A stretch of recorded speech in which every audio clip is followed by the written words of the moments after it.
ইতিমধ্যে যোৱাকালি আমি আৰম্ভ কৰা কোৰআন মজিদৰ আল কিসাছ সম্পৰ্কীয় আলোচনা ও চৰ্চাৰ ধাৰাবাহিকতাৰ আজিৰ দ্বিতীয়টি পৰ্বৰ মাজলৈ আমি আপোনালোক সকলোকে স্বাগতম জনাইছোঁ। প্ৰিয় দৰ্শক শ্ৰোতা, ইতিমধ্যে আমি প্ৰথমটি পৰ্বত আপোনালোকক তথ্য সহকাৰে দাঙি ধৰিলোঁ যে কেনেদৰে এছাম লোকে কৌশলগতভাৱে বাইবেলৰ দৰ্শনক আনি কোৰআন মজিদৰ অনুবাদত প্ৰৱেশ কৰাই সমগ্ৰ ইছলাম ধৰ্মাৱলম্বী লোককে হোক বা আল্লাহৰ দ্বাৰা নাজিলকৃত এই মহাগ্ৰন্থ আল কোৰআনক আজি বিতৰ্কৰ মাজলৈ ঠেলি দিছে। ইয়াৰ উপৰিও এনেধৰণৰ উচতনিমূলক সত্যাৰ বিনিময়ত হত্যা এনেধৰণৰ উচতনিমূলক অনুবাদে আজি উঠি অহা প্ৰজন্মক আজি সন্ত্ৰাসমুখী কৰি পেলাইছে। এই বিষয়বোৰ আমি বিশেষভাৱে শিক্ষিত লোকসকলৰ প্ৰতি আমাৰ বিনম্ৰ আহ্বান থাকিব যে এনেধৰণৰ সত্য কথা বতৰাসমূহ আপোনালোকে বিবেচনাৰ আওতালৈ আনক, ইয়াক প্ৰতিবাদৰ কণ্ঠ আপোনালোকে দাঙি ধৰক।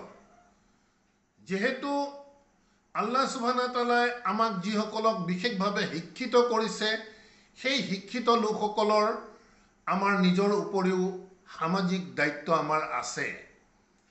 তেনে স্থলত আমি যদি যোনে যেনেধৰণে কৰিছে কোনো ধৰণৰ যদি আমি প্ৰতিবাদ নকৰি আমি মৌন হৈ থাকোঁ, তেন্তে এই মৌনতাই হয়তো আমাৰ বাবে কাল হৈ পৰিব। যি কি নহওক প্ৰিয় দৰ্শকবৃন্দ, আহক আমাৰ আজিৰ মূল বিষয় আল কিসাছ সম্পৰ্কত আমি আমাৰ আলোচনা আগবঢ়াই নিব বিচাৰিছোঁ।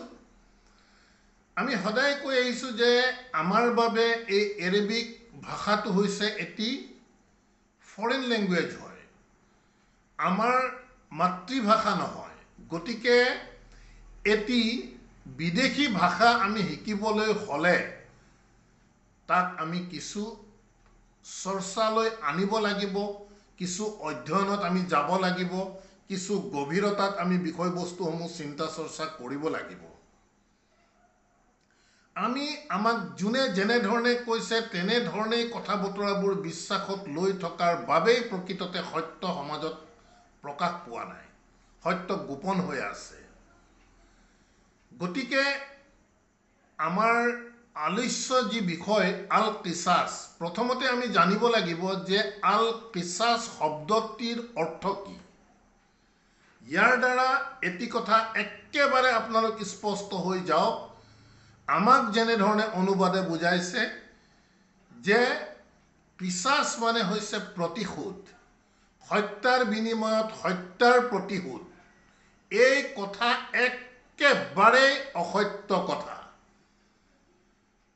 আমি ইতিমধ্যে কৈছোঁ আল্লাহৰ কিতাবে আমাক খুনি হ'বলৈ, মাৰ্ডাৰাৰ হ'বলৈ কেতিয়াও শিক্ষা নিদিয়ে।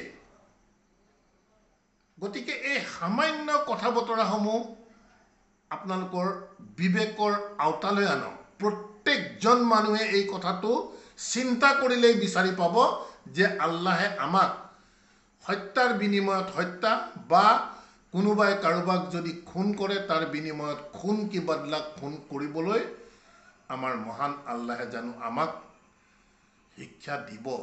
কেতিয়াও হ'ব নোৱাৰে।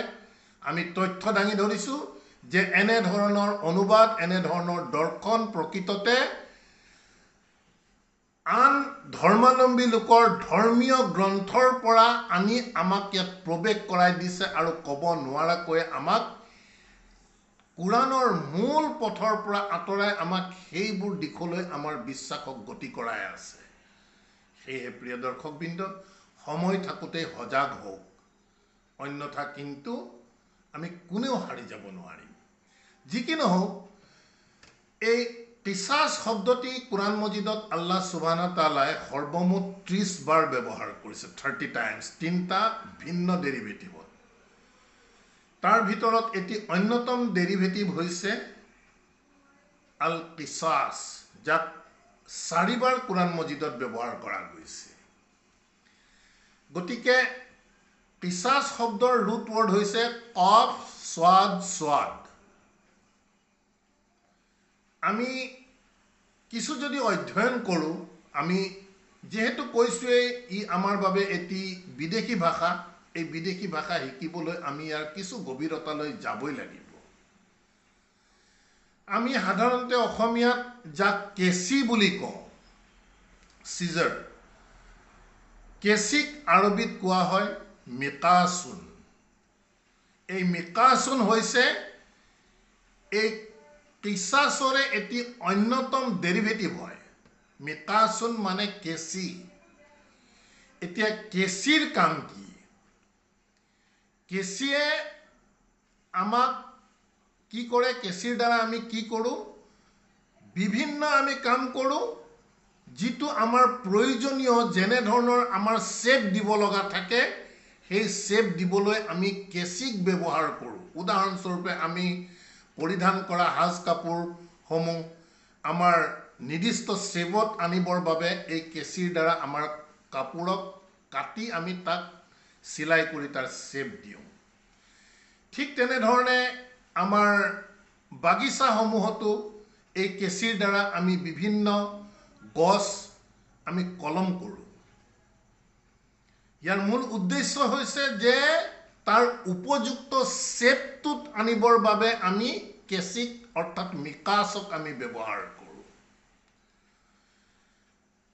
মিকাচৰ ব্যৱহাৰৰ দ্বাৰা আমি কি কৰোঁ? অৰিজিনেলি আমাৰ কাপোৰ, আমি যদি চাৰ্ট এটি আমি চিলাবলৈ যাওঁ, ই এটি ডাঙৰ এটি কাপোৰ, তাৰ পৰা আমাৰ অপ্ৰয়োজনীয় অংশটোক আমি কাটি প্ৰয়োজনীয় অংশটো উলিয়াই লৈ তাৰ দ্বাৰা আমাৰ চাৰ্ট যদি চিলাব লগা হয়, আমি চাৰ্টটো আমি চিলাই লওঁ।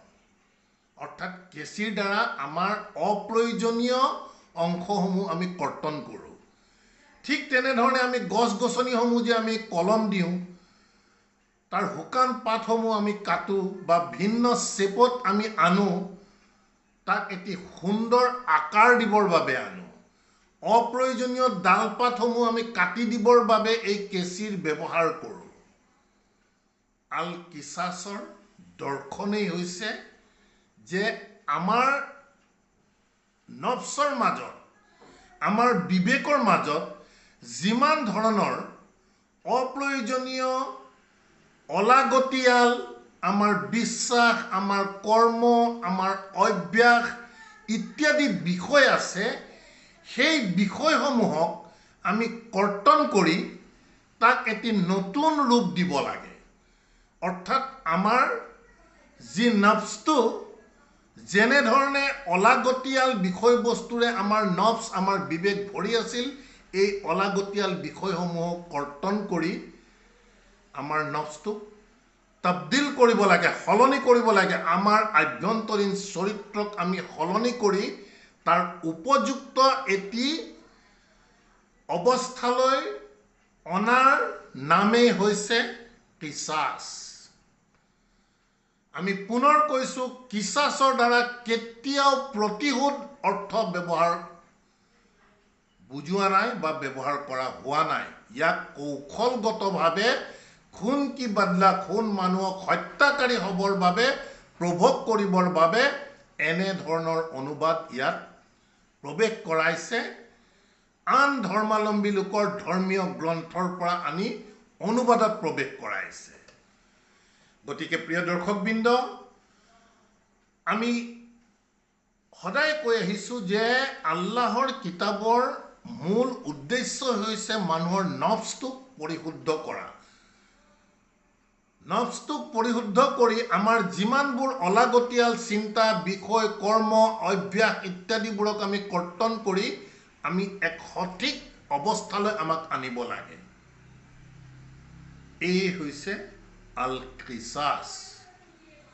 গতিকে আহক আমি কোৰাণ মজিদৰ 2 নং সূৰা আল বাকাৰাৰ 178 নং আয়াতটিৰ মাজলৈ যাওঁ, যি আয়াতৰ অসমীয়া অনুবাদ আমি যোৱাকালি আপোনালোকৰ আগত পাঠ কৰি দিছিলোঁ। আজিও আমি প্ৰথমতে অসমীয়া অনুবাদটি আপোনালোকৰ স্মৰণৰ বাবে আমি পাঠ কৰি দিব বিচাৰিছোঁ। 178ত কৈছে, হে ইমানদাৰসকল, নিহত সকলৰ ক্ষেত্ৰত তোমালোকৰ ওপৰত কিছাছৰ বিধান ফৰজ কৰা গৈছে। অৰ্থাৎ প্ৰতিশোধৰ বিধান ফৰজ কৰিছে, বাধ্যতামূলক কৰিছে বুলি কোৱা গৈছে। ইয়াত স্বাধীন ব্যক্তিৰ বিনিময়ত স্বাধীন ব্যক্তি, কৃতদাসৰ বিনিময়ত কৃতদাস, নাৰীৰ বিনিময়ত নাৰী। কিন্তু তাৰ ভাতৃৰ ফালৰ পৰা ক্ষমা প্ৰদৰ্শন কৰা হ'লে যথাযথ বিধিৰ অনুসৰণ কৰা আৰু সততাৰ সৈতে তাৰ ৰক্ত বিনিময় আদায় কৰা কৰ্তব্য। এইটো তোমালোকৰ প্ৰতিপালকৰ ফালৰ পৰা শিথিলতা আৰু অনুগ্ৰহ। এতেকে ইয়াৰ পাছতো যিয়ে সীমা লংঘন কৰে তাৰ বাবে আছে যন্ত্ৰণাদায়ক শাস্তি। এই অনুবাদৰ মূল দৰ্শন হৈছে আমাক কোনোবাই যদি কাৰোবাক মাৰ্ডাৰ কৰে তাৰ বিনিময়ত আমি মাৰ্ডাৰ কৰি ইয়াৰ প্ৰতিশোধ লোৱাটো এই অনুবাদে ফৰজ কৰিছে। যদি নকৰোঁ তেন্তে হ'লে ই সীমা লংঘন হ'ব। যি কি নহওক, যোৱাকালি আমি এই বিষয়বোৰ চৰ্চা কৰিছিলোঁ। আজি আহোঁ ইয়াৰ মূল দৰ্শন প্ৰকৃততে কি। আয়াতত কৈছে ইয়া আইয়ুহাল্লাযীনা আমানু। আমি আগতেও কৈছোঁ প্ৰিয় দৰ্শকবৃন্দ, আমানু আমি খুব ভাল ধৰণে বুজি পাব লাগিব। আমানু হৈছে ভাৰ্ব ফৰ্ম 4ত আছে। ভাৰ্ব ফৰ্ম 4ত যেতিয়া থাকিব সি প্ৰকৃততে নিজৰ ওপৰত তাক ইমপ্লিমেণ্ট কৰাটো বুজায়। আমানু অৰ্থাৎ যিয়ে নিজৰ ওপৰত, তেওঁৰ স্থিতিৰ ওপৰত তেওঁৰ বিশ্বাস আছে।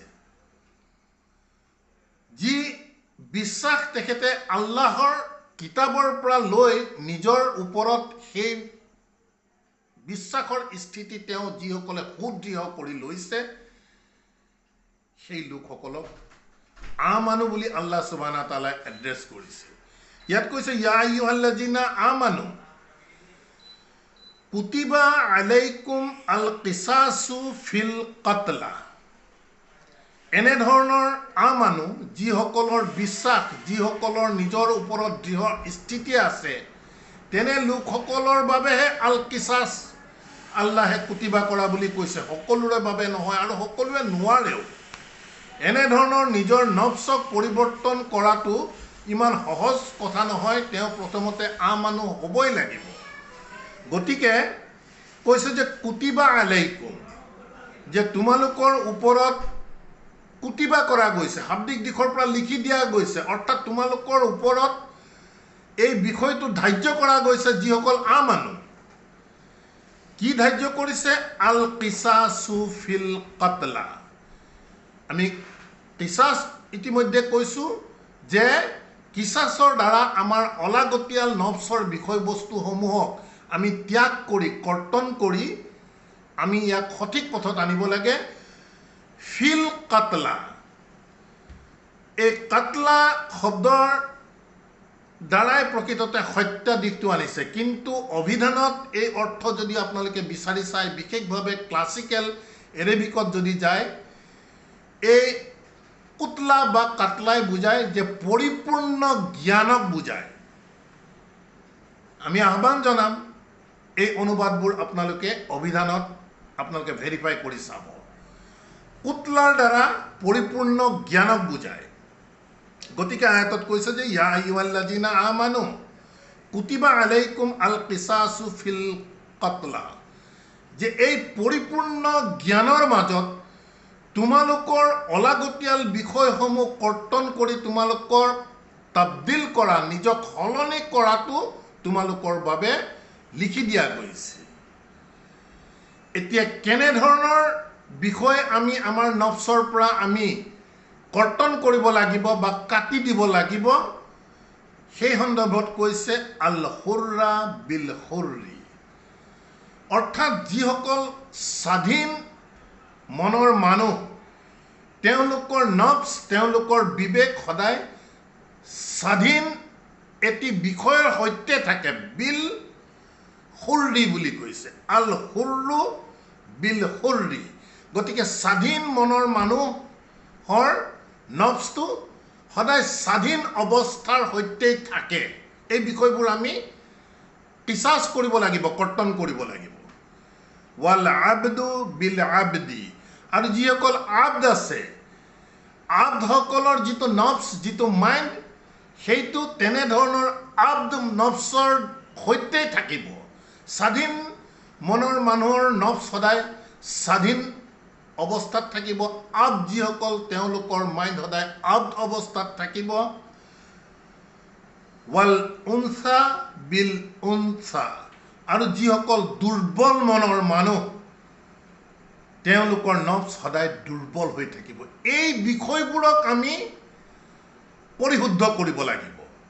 আমি দুৰ্বল হৈ থাকিলে নহ'ব, মাইণ্ড আমি স্বাধীন কৰি ৰাখিলেও নহ'ব, বা মাইণ্ড আমি গোলাম অৱস্থাত ৰাখিলেও নহ'ব। আমি ইয়াক যথাযথভাৱে আমি ইয়াক চেবত আনিব লাগিব। আৰু এই চেবত অনা প্ৰচেছটোৰ নামেই হৈছে আল কিছাছ। গতিকে তাৰপিছত কৈছে ফামান উফিয়া লাহু, এনেধৰণৰ যি স্বাধীন নফচৰ কথা ক'লে, অব নফচৰ কথা ক'লে, দুৰ্বল নফচৰ কথা ক'লে, এই নফচবোৰৰ বিষয়ে কৈছে ফামান, গতিকে যিয়ে উফিয়া লাহু, তেওঁৰ বাবে এইবোৰ উঠাই ল'ব। উফিয়া মাফ কৰা নহয়, উঠাই লোৱা। তেওঁ এভইড কৰিব, যিবোৰে লাহু তেওঁৰ নিজৰ বাবে, যিয়ে এনেধৰণৰ নফচৰ চৰিত্ৰসমূহ উঠাই ল'ব নিজে নিজে নিজৰ পৰা। মিন আখিহি চাইয়ুন, এতিয়া ক'ৰ পৰা উঠাই ল'ব? মিন আখি, আখি শব্দৰ অৰ্থ ভাতৃ হয়, কিন্তু ইয়াৰ দৰ্শন আমি বুজিব লাগিব। কোৰাণ যিহেতু থিঅ'ফেনিক হয়, গতিকে এই থিঅ'ফেনিকৰ আঁৰত আমাৰ কেনেধৰণৰ দৰ্শন আছে সেই দিশবোৰ আমি বুজাৰ চেষ্টা কৰিব লাগিব। ভাতৃ, ককাই ভাইৰ ওপৰত কি হয়, মানুহে ডিপেণ্ড কৰি থাকে। গতিকে সেই ডিপেণ্ড কৰা বিষয়টোৰ কথা কৈছে মিন আখিহি, তেওঁৰ নিজৰ যি ডিপেণ্ড, চাইউন। চাইউন শব্দৰ অৰ্থ হৈছে তেওঁ বিচৰা। আমি যে কওঁ ইনচা আল্লাহ, যদি আল্লাহে বিচাৰে, এই চা সেই একেটি শব্দ। গতিকে ইয়াত কৈছে এনেধৰণৰ যিসকল স্বাধীন মনৰ নফচ বা আব মনৰ নফচ বা দুৰ্বল মনৰ নফচ, যিসকলে উঠাই ল'ব তেওঁৰ বাবে, তেওঁ ডিপেণ্ড কৰা, মিন আখিহি চাইয়ুন, তেওঁ নিজে বিচৰা। অৰ্থাৎ মানুহ কেনেকৈ পৰিচালিত হয়, তেওঁ নিজৰ মনটোৱে যেনেধৰণে বিচাৰে, যিহৰ ওপৰত নিৰ্ভৰ কৰি মানুহ নিজৰ লাইফটোক আগুৱাই নিয়ে, সেই বিষয়বস্তুবোৰৰ ওপৰতে মানুহ ডিপেণ্ডেণ্ট হয়। এই যি মনে বিচৰা ডিপেণ্ডেণ্টৰ বিষয়বোৰ যিসকলে উঠাই ল'ব, ফা উত্তিবাউ বিল মাৰুফি, উঠাই লৈ কি কৰিব?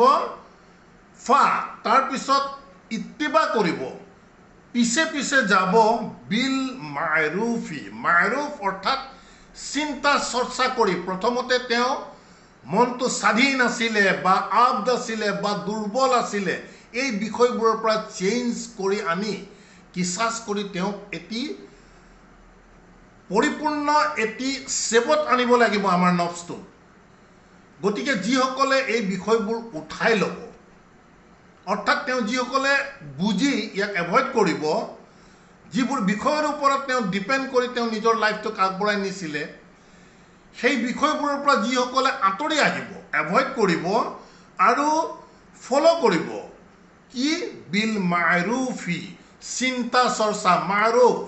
মাৰুফ চিন্তা চৰ্চাৰ দ্বাৰা যিসকলে ইত্তেবা কৰিব, অৰ্থাৎ চিন্তা চৰ্চা বিবেকৰ দ্বাৰা, যিহেতু তেওঁ এতিয়া এই বিষয়বোৰ কৰ্তন কৰি এটি নতুন চেপ তাবদিল কৰিছে, নিজক সলনি কৰিছে, গতিকে তেওঁ চিন্তা চৰ্চাৰ মাজেৰে আগুৱাব লাগিব। ৱা আদাউ ইলাইহি বি ইহছানি, আৰু ভাল ইহছানত তেওঁ খুব শক্তিশালী স্থিতিত তেওঁ থাকিব লাগিব। জালিকা তাখফিফুম মিৰ ৰাব্বিকুম, এই বিষয়বোৰ যে ইতিমধ্যে তেওঁ বিভিন্ন অলাগতিয়াল চিন্তা চৰ্চাই তেওঁৰ নফচটো অলাগতিয়াল কৰি ৰাখিছিল, এই অলাগতিয়াল দিশবোৰ কৰ্তন কৰি তেওঁ যেতিয়া এটি বিশেষ অৱস্থালৈ আহিব, সেই বিশেষ অৱস্থালৈ অহাৰ লগে লগে অলাগতিয়াল যিসমূহ কথা বতৰা চিন্তা তেওঁৰ মনৰ পৰা আঁতৰি যাব, তেতিয়া তেওঁ নিজে লাইট ফিল কৰিব, তেওঁৰ মাইণ্ডটো বহুত লাইট হৈ যাব। সেই লাইট হোৱা বিষয়টোৱে তাখফিফ বুলি কৈ আছে। জালিকা তাখফিফু মিৰ ৰাব্বিকুম, এনেধৰণৰ কৰ্তন কৰি তেওঁ নিজক তবদিল কৰি যেতিয়া নতুন অৱস্থালৈ আহিব তেতিয়া তেওঁৰ মাইণ্ডটো বহুত ষ্টেবল হ'ব, বহুত পাতল হৈ যাব। আৰু এইটো ক'ৰ পৰা আহিব? মিৰ ৰাব্বিকুম, তোমালোকৰ প্ৰতিপালকৰ ফালৰ পৰা। ৱা ৰাহমাতুন, ৰাহমাতুন অৰ্থাৎ তেওঁ জ্ঞান পাব। জ্ঞান পাই তেওঁ অলাগতিয়াল বিষয়বোৰ কৰ্তন কৰি তেওঁ নিজৰ নফছটোক এটি চেপ দিব।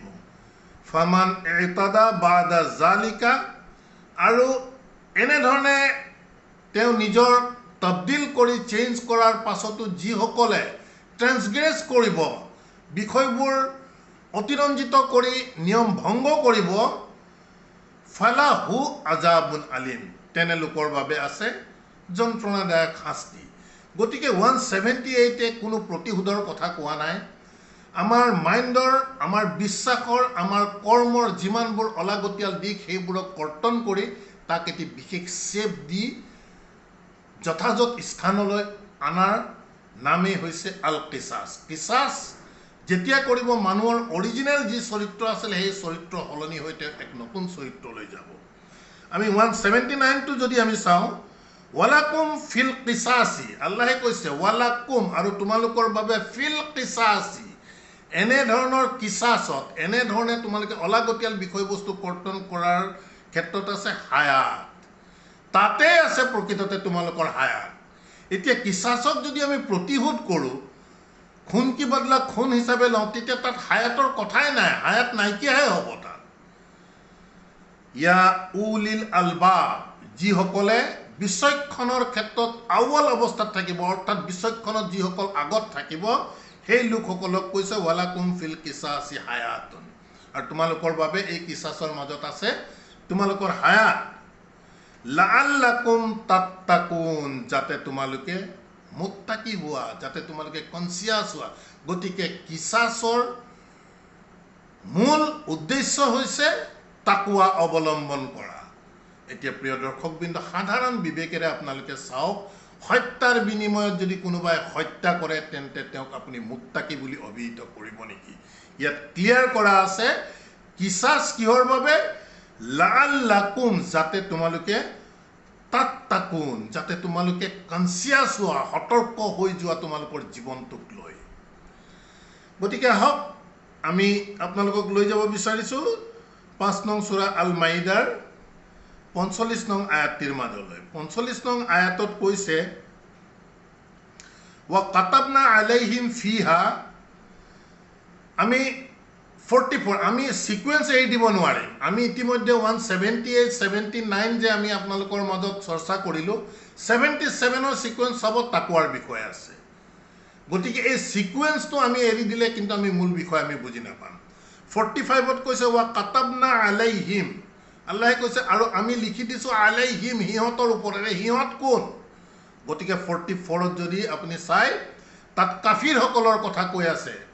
গতিকে কাফিৰসকলক আল্লাহে হিম বুলি কৈ আছে, ওয়া কাতাবনা আলাইহিম, আমি সিহঁতৰ ওপৰত লিখি দিছোঁ, ফিহা, আমাৰ লিখনিৰ মাজত আছে, আন্না আন্নাফছা বিন নাফছি। এই কাফিৰসকলৰ ক্ষেত্ৰত আল্লাহে লিখি দিয়া কথাটো কৈছে, ধাৰ্য কৰাৰ কথাটো কৈছে, আৰু তেওঁৰ লিখনিৰ মাজত আছে আন্নাফছা। আলিফ লাম যেতিয়া থাকিব সি নিৰ্দিষ্ট হ'ব। আন্নাফছা বিন নাফছি, যে কাফিৰসকলৰ যি নফছ, সেই নফছ বিন নাফছি, তেওঁৰ সেই নফছৰ সৈতে তেওঁৰ নফছটো থাকিব। এই বিষয়টো আল্লাহে লিখি দিয়া বুলি কৈছে। ৱাল আইনা বিল আইনি, এতিয়া আইন শব্দই আমাক চকু বুজায়। আইন শব্দই আন এটি অৰ্থ আছে, সি হৈছে আমাৰ যি বিধি বিধান আইন। আলিফ লাম দি যেতিয়া নিৰ্দিষ্ট কৰিব বিষয়বস্তু, তেতিয়া আমি গভীৰতালৈ চিন্তা কৰিব লাগিব। ৱাল আইনা বিল আইনি, যে এনেধৰণৰ কাফিৰসকলৰ ওপৰত যে আল্লাহে লিখি দিছে, তেওঁৰ নিজৰ যিটো ব্যক্তিগত আইন, নিজৰ প্ৰত্যেকৰে এটি বিধি বিধান থাকে, সেই বিধি বিধান বিল আইনি, তেওঁৰ নিজৰ বিধি বিধানৰ সৈতে তেওঁৰ সেই বিধি বিধান থাকিব। ৱাল আনফা বিল আনফি, ইয়াত নাক বুলি কৈছে। আমি থিঅ'ফেনিকেলি বহুত বস্তু চাব লাগিব। নাকৰ দ্বাৰা আমি বহু বস্তু কি কৰোঁ? আমি নেগলেক্ট কৰোঁ, আমি ঘিণ কৰোঁ। এই নাকে আমাৰ, নাকৰ দ্বাৰা আমি বহুত বস্তু আমি মনৰ বিষয় আমি প্ৰতিফলন কৰোঁ গতিকে সেই দিশটো কৈছে ইয়াত নাক নহয় প্ৰকৃততে আমাৰ যি ভিতৰৰ চাৰিত্ৰিক দিশটো আমি নাকৰ দ্বাৰা প্ৰতিফলন কৰোঁ সেই দিশটো কৈছে যে ৱাল আনফা বিল আনফি এনেধৰণৰ তেওঁৰ যি ভিতৰত নাকৰ দ্বাৰা প্ৰদৰ্শন কৰা যিটো চৰিত্ৰ সেইটো তেওঁৰ তেনেধৰণৰ চৰিত্ৰৰ সৈতেই থাকে ৱাল উজুনা বিল উজুনি উজুন আমাৰ কাণেদি আমি কি কৰোঁ যি শ্ৰৱণ কৰোঁ গতিকে এনেধৰণৰ কাফিৰসকলৰ ওপৰত আল্লাহে কি কৰি দিছে এই বিষয়বোৰ লিখি দিছে যে ৱাল উজুনা বিল উজুনি তেওঁ যিটো শুনিব তেওঁ এই শুনা কথাৰ ওপৰতে তেওঁ বিশ্বাসত গুচি যাব ভেৰিফিকেশ্যনত নাযায় ৱাচিন্না বিচিন্নি চিন্না শব্দৰ অৰ্থ দাঁত হয় কিন্তু প্ৰসংগৰ এই যি ছাবজেক্ট আছে কণ্টেণ্ট আছে কণ্টেণ্টত চিন্নাৰ পৰা সুন্নত আহিছে সুন্নত অৰ্থাৎ নিয়ম গতিকে ৱাচিন্না বিচিন্নি তেওঁলোকৰ যি সুন্নত তেওঁলোকৰ নিজৰ ভিতৰৰ যি নিয়ম সি তেওঁ নিজৰ নিয়মৰ সৈতে থাকে খুব দৃঢ়ভাৱে থাকে দাঁতবোৰ যেনেধৰণে দৃঢ় থাকে ঠিক তেনেধৰণে তেওঁৰ ভিতৰৰ যি সুন্নত সেই সুন্নত বিচিন্নি তেওঁৰ সেই নিজৰ নিয়মৰ সৈতে থাকিব ৱাল জুৰুহা কিছাচুন এই জুৰুহা শব্দৰ অৰ্থ হৈছে কৰ্তন কৰা এই ওপৰৰ যিবোৰ বিষয় ক'লে নাফছৰ বিষয় ক'লে নিজৰ আইনৰ কথা ক'লে নিজৰ নাকেৰে প্ৰকাশ কৰা চাৰিত্ৰিক দিশৰ কথা ক'লে তেওঁ শুনা কথা ক'লে তেওঁ নিজৰ সুন্নত নিজৰ নিয়মৰ কথা ক'লে ৱাল জুৰুহা আৰু ইয়াক কৰ্তন কৰাই কিছাছে এইবোৰক কৰ্তন কৰে গতিকে কিছাছৰ দ্বাৰা এনেধৰণৰ যিমান বিষয় নফছৰ সৈতে জড়িত আছে তাক কৰ্তন কৰিব লাগে ফামান তাছাদ্দাকা বিহি গতিকে যিয়ে এনেধৰণে কৰ্তন কৰি তাছাদ্দাকা সেই সত্যৰ ওপৰত যিসকল থাকিব ফাহুৱা কাফাৰা লাহু তেওঁৰ বাবে এনেধৰণৰ নেগেটিভ অলাগতিয়াল বিষয়বোৰ কাফাৰা গোপন হৈ যাব নাইকিয়া হৈ যাব আৰু নাইকিয়া হ'বৰ কাৰণে তেওঁ এইবোৰক কিছাছ কৰি তেওঁ সত্যত আহিব লাগিব গতিকে কৈছে গতিকে যিয়ে তাছাদ্দাকা বিহি ইয়াৰ সৈতে সত্যত থাকিব ফাহুৱা গতিকে তেওঁৰ বাবে কাফাৰা লাহু এনেধৰণৰ অলাগতিয়াল বিষয়বোৰ কাফাৰা তাক অগ্ৰাহ্য হৈ যাব গোপন হৈ যাব ওয়ামান লাম ইয়াহকুম বিমা আনজালাল্লাহু আৰু যিয়ে আল্লাহে নাজিল কৰা এই কথা বতৰাৰ দ্বাৰা যিসকলে নিজক পৰিচালিত নকৰে হুকুম নকৰে ফাউলাইকা সেই লোকসকলে হুম আজ-জালিমিন সেই লোকসকলেই হৈছে জালিম লোক গতিকে প্ৰিয় দৰ্শক শ্ৰোতা আমি চেষ্টা কৰিলোঁ যে এই কিছাছক যেনেধৰণে হত্যাৰ বদলি হত্যা প্ৰতিশোধৰ এক জুই জ্বলোৱাৰ প্ৰয়াস কৰিছে এছামে তাৰ আমি স্পষ্ট ভাষাৰে বিৰোধিতা কৰিছোঁ যেহেতু আল্লাহে এনেধৰণে মানুহক মাৰ্ডাৰাৰ হ'বলৈ শিক্ষা নিদিয়ে বৰং এই কিছাছ শব্দৰ দ্বাৰা আমাৰ জীৱনৰ যিমান অলাগতিয়াল বিষয়বস্তু আছে আমাৰ কৰ্মই হওক আমাৰ চিন্তাই হওক আমাৰ ভালপোৱাই হওক এনেধৰণৰ অলাগতিয়াল বিষয়বোৰক কৰ্তন কৰি নিজক তাবদিল কৰা সলনি কৰাৰ নামেই হৈছে আল কিছাছ আমি আশা ৰাখিম তথা আহ্বান জনাম যে আপোনালোকেও ইয়াৰ ওপৰত অধ্যয়ন কৰক চাওক আল কিছাছে